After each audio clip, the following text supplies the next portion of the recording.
Takut terhadap serangan ilmu sihir. Rahasia cara mudah atasi ilmu sihir. Tidak perlu banyak komat kamit ribuan kali. Tidak perlu membakar kemenyan. Tidak perlu mandi kembang. Tidak perlu jimat yang aneh-aneh. Cukup lakukan cara ini sendiri, di rumah. Sangat mudah. Tanpa efek samping. Tanpa perlu membuat perjanjian dengan Hodam. Kemungkinan berhasil sangat besar.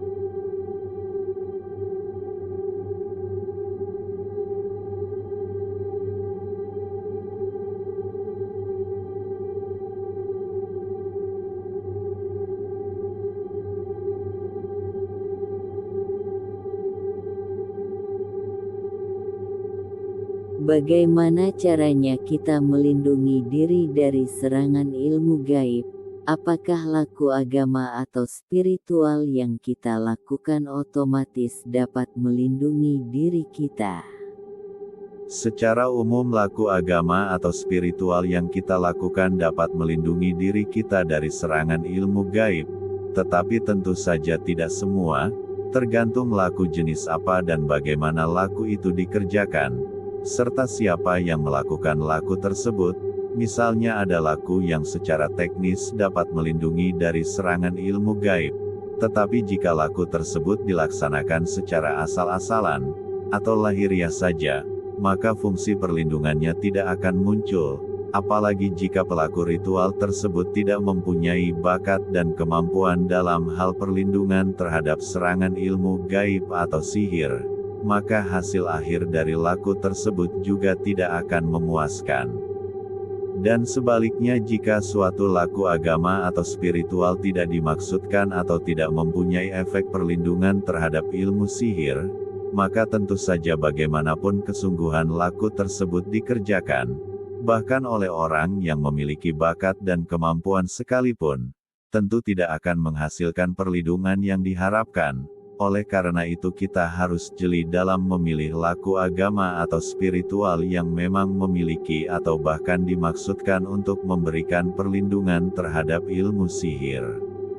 Tetapi bagaimana jika kita sudah menjalankan laku agama atau spiritual, tetapi tetap saja bisa terkena serangan ilmu sihir? Sebagaimana dikatakan tadi, jika suatu laku telah disebutkan dapat memberikan perlindungan terhadap serangan ilmu sihir, tetapi ternyata hasilnya tidak ada, hanya ada dua kemungkinan, yaitu ajaran yang menyebutkan laku bersangkutan dapat melindungi dari serangan ilmu sihir tidak benar, atau pelaku ritual tersebut yang tidak mengerti atau tidak bersungguh-sungguh dalam pelaksanaan ritual itu. Sebenarnya laku untuk melindungi dari serangan ilmu gaib atau sihir ada bermacam-macam, tergantung ajaran agama atau spiritual yang dianut. Oleh karena itu ia juga ada sejak zaman dahulu, di mana ilmu sihir juga ada, sehingga sekarang ini, ia seharusnya bukanlah sesuatu yang asing dan baru. Tetapi karena orang-orang di zaman sekarang, lebih banyak tertarik dengan hal-hal yang bersifat duniawi atau materi, maka ilmu tersebut mulai jarang, meskipun laku agama atau spiritualnya tetap ada, dan dikerjakan orang sampai saat ini, sehingga yang perlu kita lakukan sekarang adalah dengan memahami dan mengerjakan laku ajaran agama atau spiritual yang sudah ada, maka otomatis kita sudah membentengi diri dari serangan ilmu sihir tersebut. Mengapa ilmu sihir tampaknya sangat mengerikan dan dapat mengalahkan kekuatan laku agama atau spiritual kita? Sebenarnya tidaklah demikian, karena sebagaimana ajaran semua agama atau spiritual, kekuatan tertinggi hanya ada pada Tuhan, selainnya hanya merupakan makhluk lemah saja. Oleh karena itu, bila kita masih menganggap ilmu sihir atau ilmu gaib itu sangat menakutkan dan luar biasa, itu pertanda laku agama atau spiritual kita belum mencapai tingkatan yang tinggi. Kita masih dalam taraf lahiriah saja. Sebenarnya secara teori, kalau kita menjalankan laku agama atau spiritual dengan sungguh-sungguh, lahiriah dan batiniah, maka biasanya kita akan terbebas dari pengaruh ilmu sihir atau ilmu gaib. Tetapi karena kebanyakan dari kita hanya mengerjakan laku tersebut secara lahiriah saja, atau sebatas formalitas belaka, maka kita menganggap ilmu sihir atau ilmu gaib itu sangat menakutkan dan mempunyai kekuatan yang tak tertandingi. Oleh karena itu, kebanyakan dari kita akan mencari jalan pintas, dengan mencari laku khusus atau jimat untuk menangkal pengaruh buruk ilmu sihir atau ilmu gaib.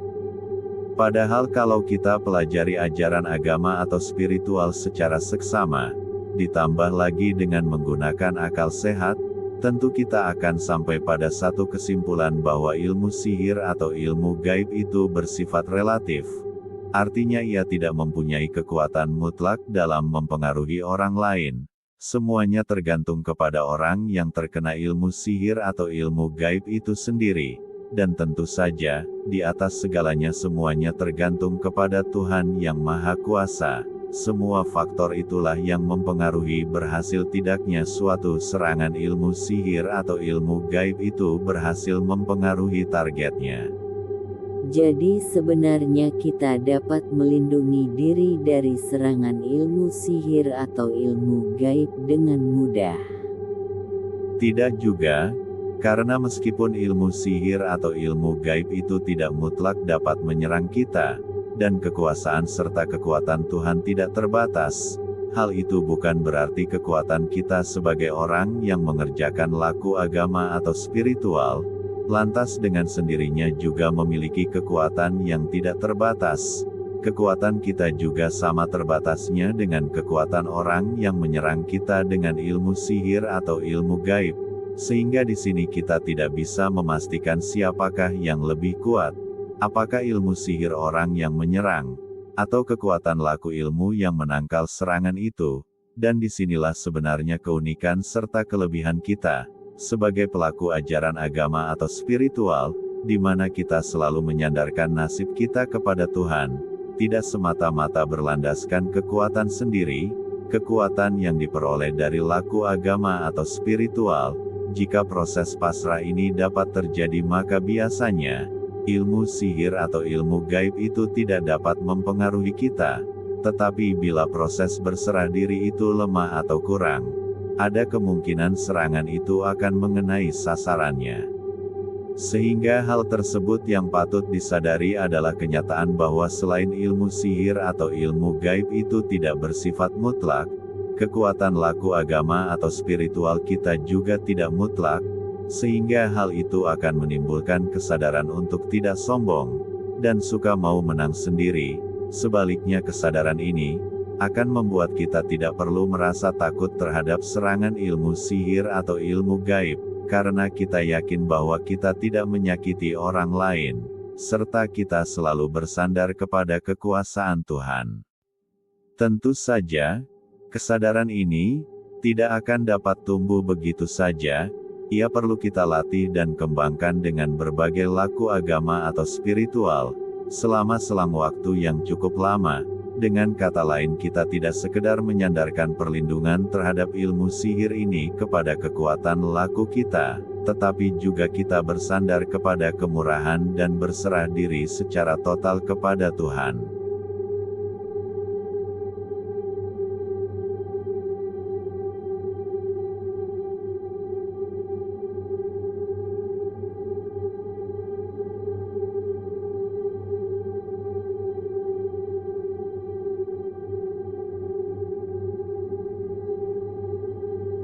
Selain menjalani laku agama atau spiritual, agar dapat menangkal serangan ilmu sihir atau ilmu gaib, apalagi yang bisa kita lakukan? Memang ada beberapa faktor yang dapat meningkatkan kekuatan penangkalan terhadap ilmu sihir itu, sebagaimana telah dikatakan tadi, bahwa dalam menjalankan laku agama atau spiritual, kita haruslah dengan sungguh-sungguh, dengan segenap lahir dan batin, tidak sekedar hanya perbuatan lahiriah atau formalitas saja, sehingga kalau kita meneliti lebih dalam aspek batiniah dari laku tersebut, kita akan dapat menarik kesimpulan, beberapa keadaan yang dapat memperkuat penangkalan ilmu sihir, misalnya, sikap welas asih, dengan sebenar-benarnya, jadi tidak hanya di mulut saja, tetapi benar-benar terasa dan muncul dari perasaan kita. Setelah dapat merasakan perasaan welas asih, kita kemudian dapat meningkat kepada perbuatan bersedekah kepada orang miskin, di mana sedekah yang kita lakukan ini haruslah benar-benar dilandasi oleh sikap welas asih tadi. Selain itu, welas asih ini haruslah juga tampak dalam kehidupan sehari-hari. Jadi tidak sekedar hanya demi kepentingan menangkal ilmu sihir saja, atau karena kepentingan lainnya. Misalnya welas asih ini juga muncul saat kita berlalu lintas, di mana kita selain memperhatikan keselamatan diri sendiri, juga memperhatikan keselamatan pemakai jalan lainnya, sehingga dalam berkendara kita tidak membahayakan keselamatan diri sendiri dan orang lain. Maka akan terasa aneh, jika saat bersedekah kita mau memberikan uang puluhan, ratusan ribu bahkan lebih, tetapi saat berkendara kita tidak mau memberikan beberapa detik atau menit, waktu kita untuk memberikan kesempatan kepada orang lain. Lalu bagaimana sikap welas asih yang kita miliki saat bersedekah? Tentunya semuanya hanya omong kosong belaka.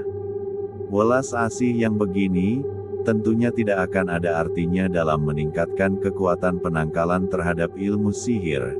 Dan otomatis sedekah yang dilandasi oleh sikap welas asih pura-pura ini, juga tidak akan mendapatkan kekuatan untuk menangkal ilmu sihir. Dan akhirnya dari pandangan agama atau spiritual, welas asih pura-pura serta sedekah yang dilandasi oleh welas asih seperti ini tidak akan mendapat imbalan apa-apa di dunia dan setelah kita meninggal dunia. Hanya ada khayalan kosong untuk mendapatkan balasan yang berlimpah. Setelah welas asih dan bersedekah, maka kita juga harus mempunyai sikap atau perasaan persaudaraan dengan semua makhluk, sehingga seolah-olah kita dengan semua makhluk itu adalah satu kesatuan yang tidak terpisahkan, di mana sikap ini hanya mungkin dilatih setelah kita berhasil memiliki perasaan welas asih dan kemampuan bersedekah kepada fakir miskin. Selain itu tidaklah mungkin atau hanya semu belaka. Setelah semua faktor ini, yaitu laku, welas asih, sedekah dan perasaan persaudaraan telah kita miliki, akhirnya kita tinggal berserah diri kepada Tuhan. Mudah-mudahan kekuatan penangkalan terhadap ilmu sihir akan berada pada kekuatan tertingginya. Setelah faktor-faktor yang meningkatkan kekuatan penangkal ilmu sihir, tentu ada beberapa faktor yang menurunkan kekuatan penangkal itu. Tentu saja ada. Hal ini sebenarnya dapat diperkirakan dari faktor-faktor yang meningkatkan kekuatan penangkal itu, yakni dengan memikirkan kebalikan dari faktor yang bersangkutan. Misalnya sebagai kebalikan dari sifat welas asih, adalah sifat tega atau tak berbelas kasihan. Sifat ini secara lahiriah banyak sekali dimiliki oleh orang, sehingga ia telah menjadi sifat yang biasa saja. Bahkan dalam kegiatan agama atau spiritual, orang banyak bersedekah, tetapi tetap saja sifat yang melekat pada orang banyak adalah tak berbelas kasihan. Hal ini dengan mudah dapat kita lihat dalam kehidupan sehari-hari, terutama di tempat kerja atau saat berlalu lintas.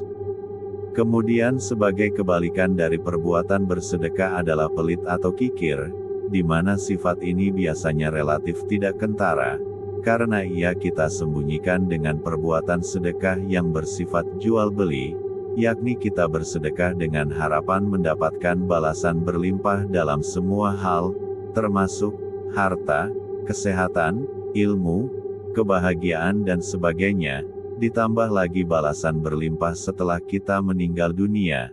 Jadi sedekah yang kita lakukan tak lebih dari suatu transaksi biasa, di mana dengan sejumlah kecil uang kita mengharap balasan yang luar biasa banyaknya.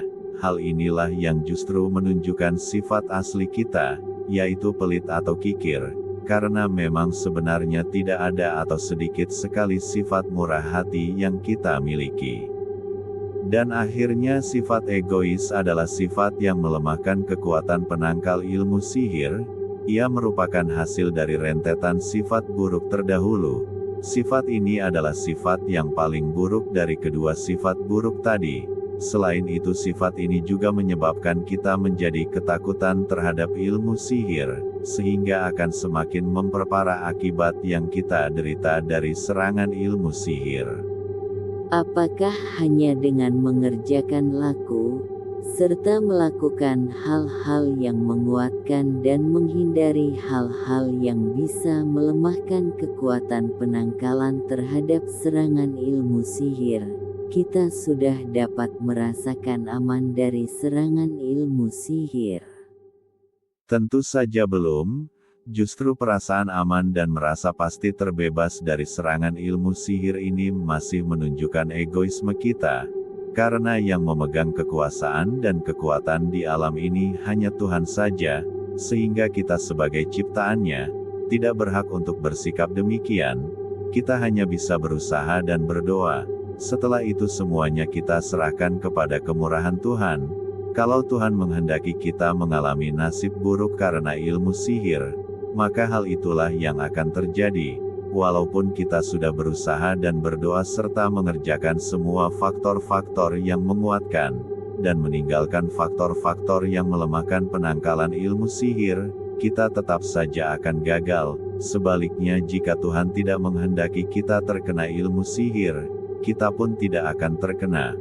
Walaupun usaha dan doa kita biasa-biasa saja, dan kekuatan ilmu sihir itu sangat kuat. Karena begitu kita merasa aman dan pasti tidak terkena serangan ilmu sihir, pada saat itulah kita telah meniadakan kekuasaan dan kekuatan Tuhan. Pada saat itu kita hanya bersandar kepada kekuatan laku dan doa kita, serta usaha-usaha yang kita anggap memiliki kekuatan lebih besar dari Tuhan. Padahal sebagai pelaku ajaran agama atau spiritual, kita selalu dan terus berusaha untuk mendekat serta mengenal Tuhan. Dan di setiap permasalahan kita selalu melambari usaha dan laku kita dengan permohonan kepada Tuhan. Oleh karena itu, perasaan aman dan pasti terbebas dari ilmu sihir, juga termasuk salah satu faktor yang melemahkan kekuatan penangkal kita. Dan oleh sebab itu, sebagai langkah pamungkas, setelah berusaha, menjalani laku, welas asih, bersedekah, serta menghindari semua faktor yang melemahkan kekuatan penangkalan, kita juga berserah diri kepada Tuhan yang Maha Kuasa. Mati dan hidup kita, semuanya tergantung kepadanya. Setelah langkah terakhir ini ditempuh, maka sudah tidak ada lagi yang perlu dikhawatirkan. Apakah kita akan terkena serangan ilmu sihir atau tidak, kita sudah tidak peduli. Karena kita yakin segala keputusan Tuhan adalah yang terbaik bagi kita, serta bersifat mutlak. Lalu laku apa yang dapat menangkal serangan ilmu gaib atau sihir? Apakah bisa diceritakan sekarang? Sebagaimana yang telah dikatakan tadi, laku untuk menangkal serangan ilmu sihir itu banyak ragamnya, tergantung ajaran agama atau spiritual yang dianut. Tetapi kalau secara umum, atau sebagaimana perumpamaan makanan, yang terdapat banyak sekali jenisnya, ternyata semuanya memiliki suatu kesamaan yang mendasar. Misalnya semua jenis makanan, apapun itu, ternyata mengandung karbohidrat, protein, lemak, serat, mineral, vitamin, air dan seterusnya. Tidak peduli dari mana makanan itu berasal, dari bahan apa ia dibuat, semuanya selalu mengandung berbagai komponen tadi, yang biasa disebut sebagai nutrisi. Demikian dengan laku untuk menangkal ilmu sihir, dapat disederhanakan kira-kira sebagai berikut. Pertama-tama sebelum melakukan suatu laku, kita harus mempunyai niat dan kemauan yang bulat serta kuat, tidak boleh ragu-ragu, atau setengah-setengah. Lalu tidak lupa kita juga selalu mendoakan ibu dan bapak, dan akhirnya, kita hanya bisa berserah diri kepada Tuhan yang Maha Kuasa. Apakah dengan mengerjakan laku tersebut, kita akan benar-benar terbebas dari ilmu sihir? Tentu saja tidak. Bukankah seperti telah dikatakan tadi, bahwa tidak ada sesuatu apapun di dunia ini yang bersifat mutlak, kecuali Tuhan. Oleh karena itu kekuatan laku yang kita kerjakan pun tidak bersifat mutlak. Ia masih memungkinkan pelakunya terkena ilmu sihir, tergantung dari banyak faktor, di antaranya adalah ketekunan kita mengerjakannya serta kemurahan Tuhan yang Maha Kuasa. Selain itu masih ada satu lagi faktor yang dapat mempercepat pertumbuhan kekuatan laku tersebut, yaitu dengan pemberian saktipat, atau aktivasi pusat energi oleh orang yang mampu melakukannya, sehingga setelah mendapatkan aktivasi pusat energi tertentu, maka laku yang kita kerjakan akan semakin cepat memperoleh kekuatannya. Sedangkan bila laku tersebut dikerjakan tanpa pemberian saktipat, maka hasil yang diperoleh akan sangat tergantung oleh bakat dan kemampuan pelakunya. Apabila kita memang mempunyai bakat serta tekun dalam mengerjakan laku, serta rajin mengulang laku secara rutin, maka hasilnya pun akan dapat dirasakan.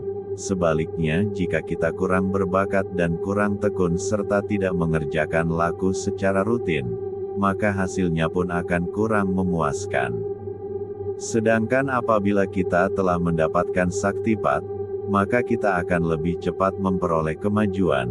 Meskipun tentu saja, kita tetap harus mengerjakan laku dengan tekun dan rajin mengulang secara rutin.